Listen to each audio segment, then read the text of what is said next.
Facebook Live. All right, guys, we're gonna finish up. You guys can get back to this later. Thank you guys for sharing this kind of information with me. I might be teaching Bio 230 next semester, so it really will help me at the end of the semester when I go back and I'm like, okay, well, like I really enjoyed this student. They had some constructive feedback for me, so this is something I will always work on. Oh, this is really bugging me, this lag. Okay, so a little more writing. Think, pair, share. Today, I said we're working on bacterial transformation, but basically what we're going to be doing is I'm going to be making you guys genetic engineers.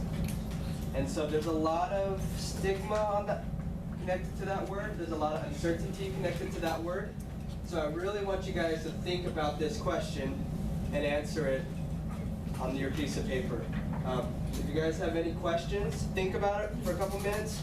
Then you can talk to your partners next to you, and then you can fill out the question. Take some time to think about this, because I know there's a lot of things you guys hear. Another word to think about is GMO. What words come to mind when you hear about GMOs? Genetically modified organisms.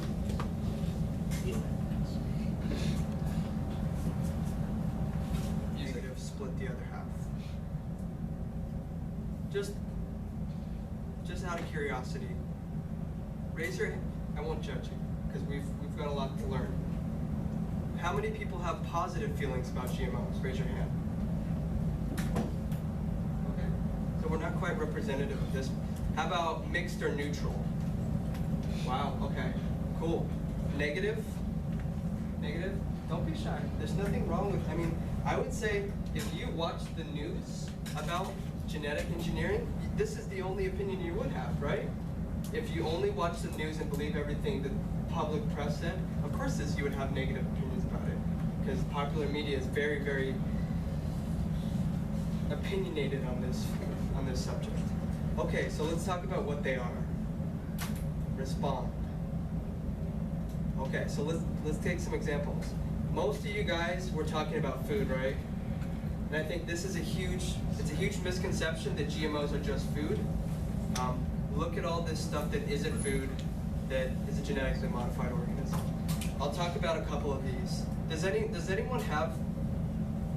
want me to talk about any of these in particular? Otherwise I'm gonna pick my own. Gene therapy? Okay, so remember we talked about Huntington's, we talked about Klinefelter syndrome.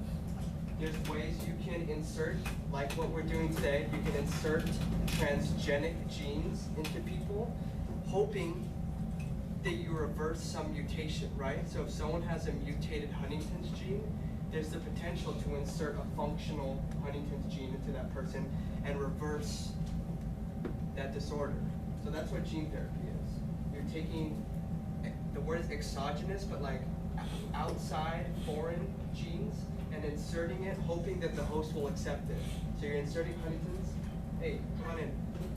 Does anyone have a spot next to them? Can you kick it right there, next to Martha? Yeah. You use tools like CRISPR.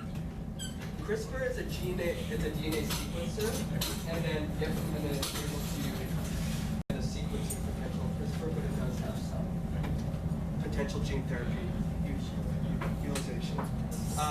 Anyone else have questions about these?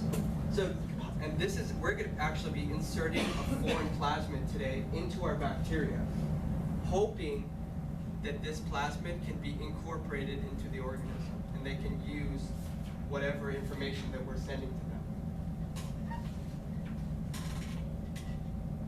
So another cool thing about bacteria, and Joe and I were just talking about this earlier. So if I'm walking around the room, can I walk over to Eric and can I give him a gene by doing this? I'm giving you a gene, Eric. You obviously can't do that for humans, right? Because that's not possible. Bacteria, literally, they can cruise around their environments and they can pick up DNA that's hanging out on the ground, or they can hand someone, a friend of theirs, DNA as well. So that's called horizontal gene transfer. When you're transferring genetic information between things in the same genera, right? So all of us are in the same generation. We don't have kids. We're not passing genetic information to our children through sexual reproduction, right? It would be like if I came over, here's a gene for pretty eyes, here's here's a gene for pretty hair. Like that would be horizontal gene transfer, transferring DNA to your peers.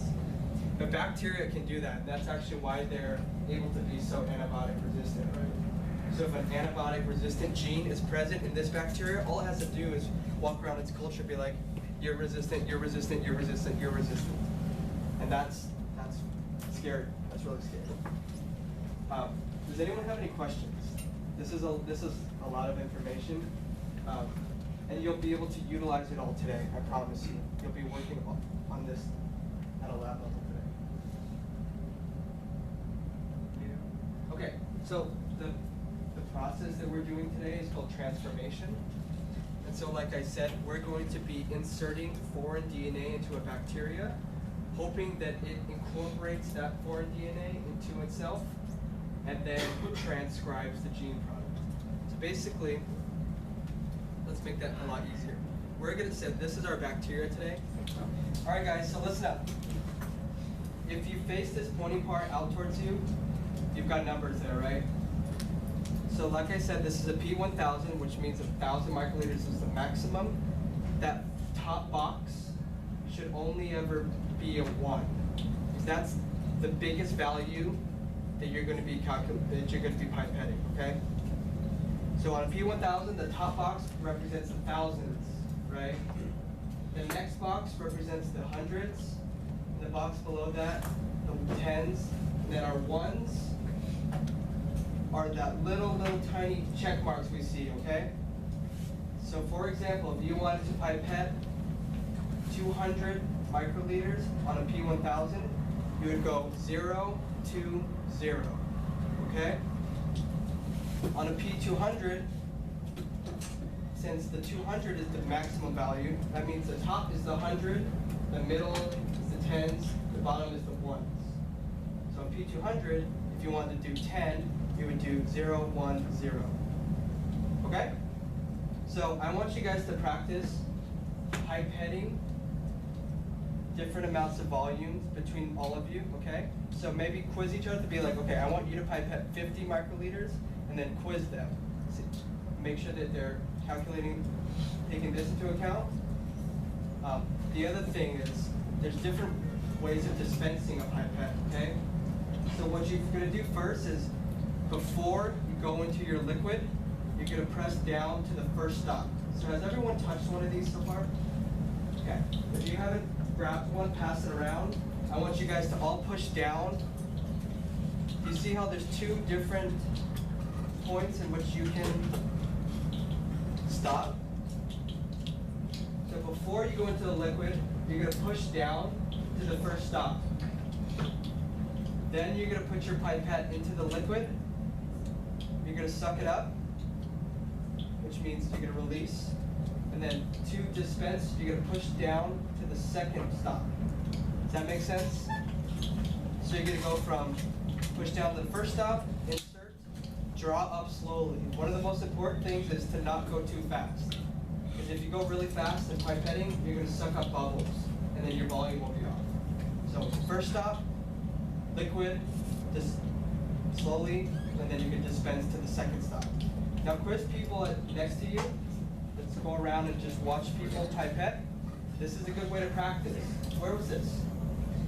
Does anyone only have one between the two of them? Okay. P20 people, I'll get your tips.